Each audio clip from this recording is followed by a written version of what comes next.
retrouver, c'est une belle surprise, 180 participants ce soir, des acteurs du territoire, dans tous les domaines, développement économique, tourisme, associatif, culturel, sportif, vraiment une palette qui est très représentative du tissu de notre territoire.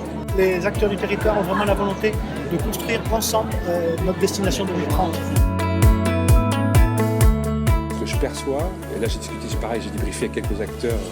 D'abord, dans l'équilibre de la salle, il y avait un bon déséquilibre, entre guillemets, dans le sens où il y avait beaucoup d'acteurs extérieurs à la sphère politique, des élus locaux, etc. Et pour moi, c'est hyper intéressant. C'est-à-dire qu'on les invite à se mobiliser, ils répondent hyper présents. Moi, je suis quand même impressionné par la participation ce soir.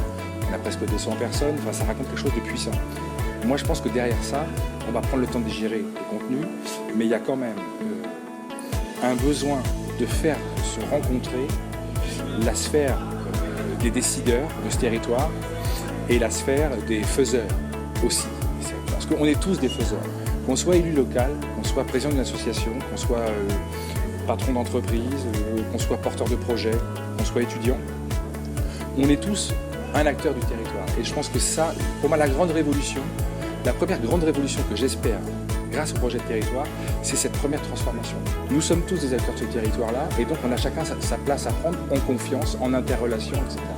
Il y a un cri de ce territoire qui est formulé. On veut jouer avec vous à développer ce territoire, parce qu'on y croit. Vous avez entendu les titres de films à la fin.